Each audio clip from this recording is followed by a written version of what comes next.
सोचने की अपनी अहमियत है। ये पाप नहीं हो गया अगर सोच लिया तो। और न सोचने में कोई अच्छाई भी नहीं है कि सोचो मत। ये बात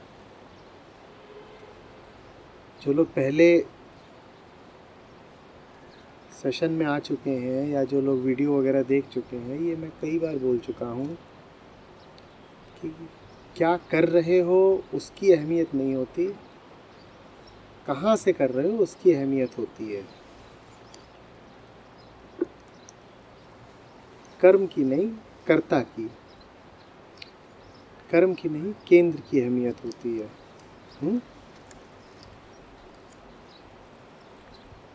आपको कोई हिंसक काम करने जाना है और हिंसक काम करने में सोच बाधा बन रही है। काम करने निकलते हो तो ख्याल आता है कि क्या ये काम सही है,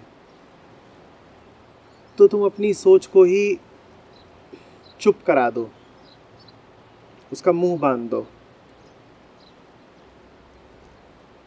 और कहो कि मैं तो निर्विचार हो गया हूँ।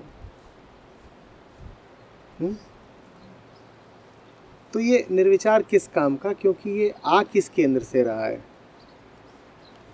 ये हिंसा के केंद्र से आ रहा है ना। और अक्सर जो लोग निहायत मूर्खतापूर्ण और हिंसक काम करते हैं, उनके लिए ज़रूरी हो जाता है कि वो न सोचें। उनको जानबूझकर अपने आसपास ऐसा माहौल बनाना पड़ता है जिसमें सोचना संभव ही ना हो पाए। तो न सोचने में ऐसा कोई विशेष गुण नहीं है। कुछ भी करने या न करने में कोई विशेषता नहीं है। क्या कर रहे हो या क्या नहीं कर रहे हो इसकी बात मत करो। ये बड़ा स्थूल तरीका है अपने आप को और जीवन को देखने का कि कौन क्या कर रहा है। अगर नज़र है तो देखो कि कहाँ से कर रहे हो। अगर नज़र है तो देखो कि कहाँ से कर रहे हो।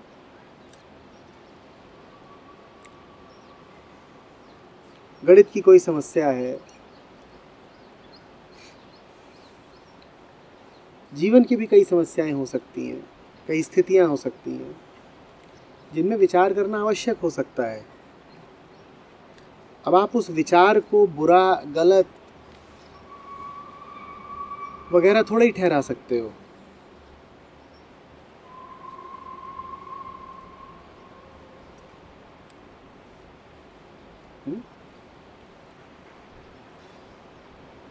ये पकड़ना चाहते हो कि किस केंद्र से आ रहा हूँ, तो उसके लिए एक तकनीक है। ये देख लो कि चाह क्या रहा हूँ। कर्म का केंद्र अगर पकड़ना चाहते हो तो ये देख लो कि कर्म के पीछे की मंशा क्या है। हमने पहली बात ये कही कि कर्म महत्वपूर्ण नहीं है, कर्म किस केंद्र से आ रहा है ये महत्वपूर्ण है। अब हम इस पर विचार कर रहे हैं कि कैसे जाने कि किस केंद्र से आ रहा है। तो तरीका आसान है। हम जो भी काम करते हैं किसी उद्देश्य के लिए करते हैं, तो बस यही देखना है कि कर्म का उद्देश्य क्या है, कामना क्या है। अगर उद्देश्य तुमने ईमानदारी से पकड़ लिया, अगर उद्देश्य की तुमने सही पहचान कर ली, तो तुम उस केंद्र के बहुत करीब पहुंच गए जहां से वो कर्म उठ रहा है। अब तुम जान गए।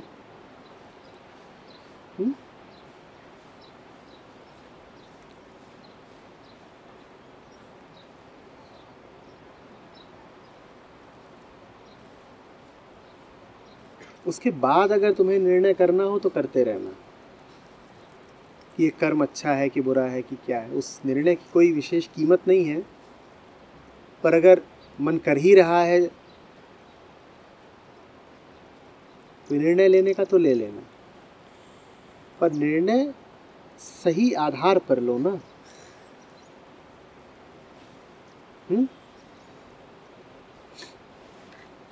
ये इन सब बातों में मत पड़ना कि सोचना बुरा है, कम सोचो, इत्यादि इत्यादि। सोचना ना बुरा है ना अच्छा है, हर वो चीज़ बुरी है जो अनावश्यक है, हर वो चीज़ बुरी है जो व्यर्थ ही है, जो तुम्हें दुख पहुंचाएगी, जो दुख से उठ रही है।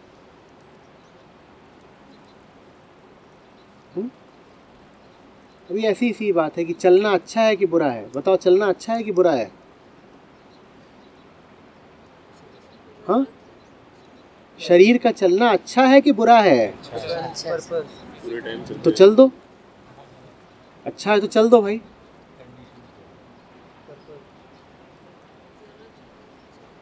शरीर का चलना अच्छा है कि बुरा है? आवश्यकता पर अच्छा है। हाँ, डिपेंड करता है किस लिए चल रहा है। जब शरीर का चलना ना अच्छा है ना बुरा है, तो मन का चलना क्यों अच्छा है और क्यों बुरा है? तो देखना पड़ेगा ना। तुम प्रेम में भी चल सकते हो, तुम हिंसा में भी चल सकते हो, तुम आने के लिए भी चल सकते हो, तुम जाने के लिए भी चल सकते हो। वही हाल मन का है।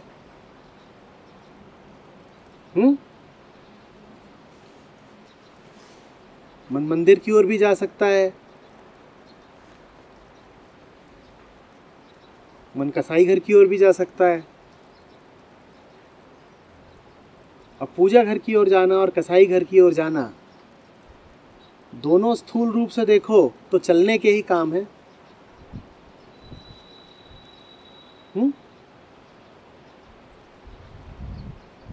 मन भजन के लिए भी बैठ सकता है, मन आलस में भी बैठ सकता है। क्या बोलोगे, बैठना अच्छा है बुरा है? बैठने बैठने में फ़र्क है, गति गति में फ़र्क है, विचार विचार में फ़र्क है। और विचार का फ़र्क ऐसे नहीं पकड़ पाओगे कि ये विचार अच्छा है और इस प्रकार का विचार बुरा है। उसके लिए यही देखना पड़ेगा कि विचार कहाँ से उठा। शांति से उठेगा विचार तो शांति और गहराएगी, अशांति से उठेगा विचार तो यही विचार होगा कि चलो औरों को भी अशांत करें। तुम अशांत हो तो तुम्हें ये विचार उठेगा ही नहीं कि मुझे शांति लानी है अपने में या दूसरों में। अशांति के केंद्र से जो विचार उठेगा वो अशांति को और फैलाएगा।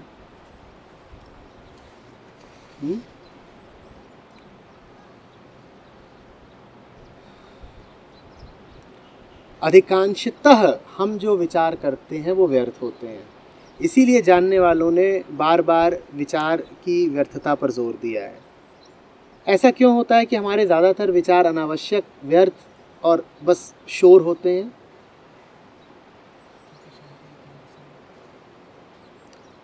या तो हम पास्ट का सोच लेते हैं या फ्यूचर का। मौजूद रह के कहिए।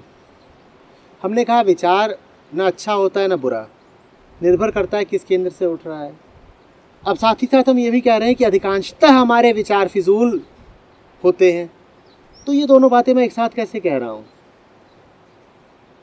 एक तरफ तो मैंने कहा विचार ना अच्छा है ना बुरा, और साथ ही साथ ये भी कह रहा हूँ कि हमारे तो अधिकांश विचार मूर्खता के ही होते हैं, क्योंकि हम जैसे हैं हमारे विचार फिजूल ही होंगे। विचार अपने आप में ना अच्छा होता है ना बुरा होता है। विचार कैसा होता है? जैसे हम होते हैं। अब अगर मैं कह रहा हूँ कि हमारी अधिकांश विचार फिजूल होते हैं, तो क्यों कह रहा हूँ? क्योंकि हम फिजूल हैं। तो विचार पर ध्यान मत दीजिए, अपने आप पर ध्यान दीजिए। आप वो केंद्र है जहाँ से विचार उठता है, और चूंकि हम फिजूल हैं इसीलिए ज्ञानियों ने कहा है कि हमारे विचार फिजूल है। उन्होंने कहा है कम सोचो। जब वो कहते हैं कम सोचो तो उनका आशय यही है कि तुम कम हो जाओ, क्योंकि जब तक तुम हो और जितने तुम हो उतने तो तुम्हारे विचार रहेंगे ही, और वैसे ही उसी गुणवत्ता के तुम्हारे विचार रहेंगे ही। तो जब कोई आपसे कहे कि विचार निरर्थक है, तो वो ये नहीं कह रहा है कि तुम वही बने रहो जो तुम हो और कोई जुगत लगा करके विचारों को कम कर दो। पहली बात तो ऐसा हो नहीं सकता। दूसरी बात, अगर तुमने ज़बरदस्ती ऐसा कर लिया मन का दमन करके या कोई विधि वगैरह लगा करके, तो वो और बड़ा अनर्थ होगा। ये कोशिश भी मत कर लेना। और ये खूब चलता है, जीवन वैसा ही रहे जैसा है, चित्त को पकड़ ले, बदल दे, ये नहीं हो पाएगा। तुम वही अपना दफ्तर रखना चाहते हो, तुम वही अपना घर रखना चाहते हो, वही अपनी आदतें रखना चाहते हो, वही अपनी दिनचर्या रखना चाहते हो, वैसे ही अपने लक्ष्य रखना चाहते हो, वैसे ही अपनी योजनाएं रखना चाहते हो। लेकिन तुम बदल क्या देना चाहते हो कि ज़रा कम सोचा करे, क्योंकि सोचते हो तो घबराहट हो जाती है, सोचते हो तो दिखाई दे जाता है कि जीवन यूं ही जा रहा है। तो तुम कहते हो बाकी सब कुछ वैसा ही चलता रहे, ये विचार फालतू अड़ंगा अड़ाता है, ये परेशान करता है, तो चलो ज़रा विचार को दबा दें। ये वैसी सी बात है कि तुम ठंड में जी रहे हो, ठंड में जीने के कारण छींकें आती हैं और सर दर्द होता है, तो तुम गोलियां खा लो कि छींकें आनी बंद हो जाए और सर दर्द बंद हो जाए। नतीजे जानते हो क्या निकलेगा? अब तुम्हारा शरीर तुम्हें बताना भी बंद कर रहा है कि तुम व्यर्थ ही ठंड में फंसे हुए हो, अब तुम ठंड से मरोगे, क्योंकि तुमने जीवन तो बदला नहीं, तुम जहां हो अपना माहौल तो बदला नहीं, तुम अभी भी ठंड में ही जी रहे हो ना। लेकिन शरीर जो तुम्हें संकेत दे रहा था ठंड से बच जाने के, ठंड से हट जाने के, तुमने इन संकेतों का गला घोंट दिया, तुमने उनको चुप करा दिया। तुमने कहा मैं सर दर्द हटाने की गोली ले लेता हूँ, मैं ज़ुकाम को नियंत्रित करने की गोली ले लेता हूँ। अब क्या होगा? अब तुम्हें पता भी नहीं चलेगा कि ये ठंड तुम्हारे शरीर को नहीं रास आ रही, अब तुम ठंड से मरोगे। तो विचारों का दमन करने की कोशिश मत करो, उसके लिए आते हैं बहुत विधियां हैं, और मैं नहीं मना कर रहा कि वो विधियां उपयोगी हैं, विधियों का महत्व है। और अब तो उन विधियों की भी बहुत ज़रूरत नहीं है, अब तो केमिकल विधियां हैं। तुम चाहो तो एक इंजेक्शन लो और सारा सोचना बंद हो जाएगा, चाहो तो एक इंजेक्शन लो और बिल्कुल निर्विचार हो जाओगे। पर ये निर्विचार मुर्दे का निर्विचार है। तुम मर गए, मुर्दा नहीं सोचता। फिर कह रहा हूँ, जैसा तुम्हारा जीवन होगा वैसा ही तुम्हारा मन होगा, जैसा मन होगा वैसे ही ख्याल होंगे। जीवन ठीक रखो, ख्याल की बात मत करो। हाँ, जिंदगी अगर मस्त है तो ख्याल भी मस्त होंगे, विचार भी अच्छे उठेंगे। जिंदगी घटिया है तो तुम रटते रहो सुविचारों को कि रोज़ सुबह उठ करके ऐसा विचार करना चाहिए। और हैं बड़े तत्वज्ञ जो ये बता गए हैं कि सुबह के लिए सुविचार, अब वो आप सुबह उठ करके सुविचार कर रहे हो, अभी दोपहर का सुविचार है उसको कर रहे हो, और जीवन से दुर्गंध उठ रही है। रट रखे हैं सुविचार। कसाई खाने में काम करते हो और सुविचार है, समस्त अस्तित्व से प्रेम करो, सभी प्राणी तुम्हारे भाई बहन हैं। ला भाई अगला बकरा लेके आ।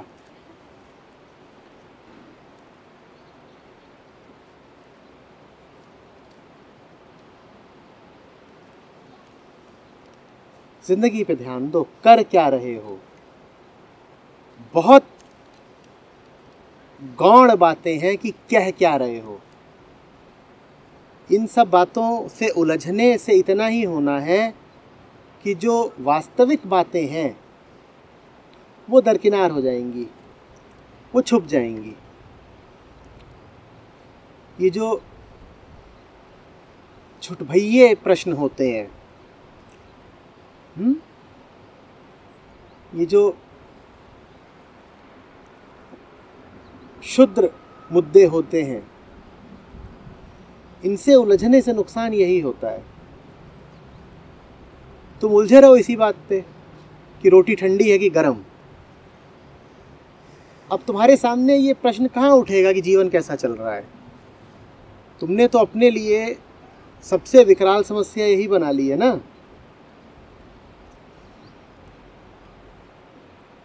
कि डोंगा कौन सा होना चाहिए जिसमें सब्जी रखी जाए।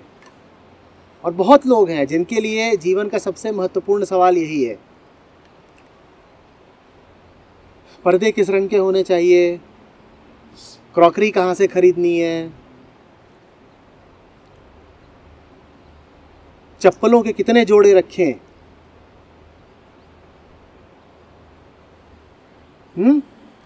मूंछ की लंबाई कितनी हो,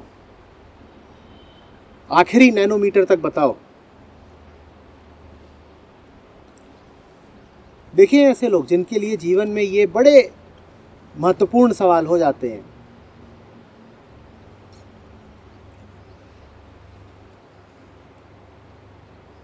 वो 5 रुपए का एक सिक्का मेज पर रखा था, वो गया कहाँ?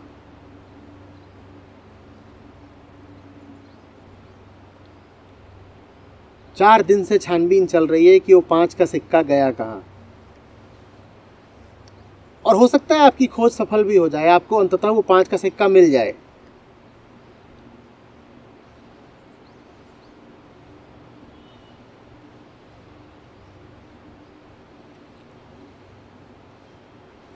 जो केंद्रीय बात है उस पर ध्यान दो, जो केंद्रीय है वो बाकी सबको अपने आप ठीक कर देगा। छोटे पर ध्यान देने से बड़ा नहीं मिल जाना है तुम्हें। बड़े पर ध्यान दे लोगे, छोटा बड़े द्वारा ही ठीक कर दिया जाएगा।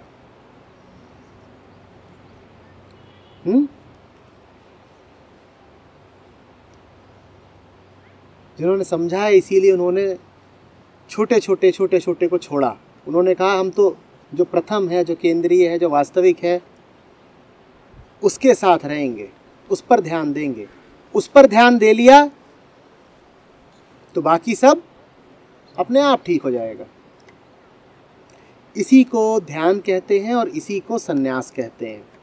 छोटे पर ध्यान न देने को कहते हैं संन्यास, और बड़े पर ध्यान देने को कहते हैं मेडिटेशन, ध्यान, अटेंशन। क्षुद्र को छोड़ देने को कहते हैं संन्यास, और बड़े के साथ हो लेने को कहते हैं ध्यान। दोनों एक ही बात है।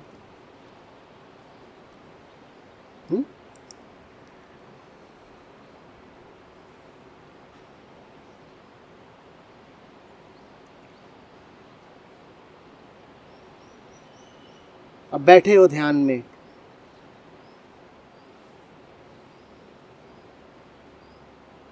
और उठते ही कहते हो मेरी चटाई किसने चुराई।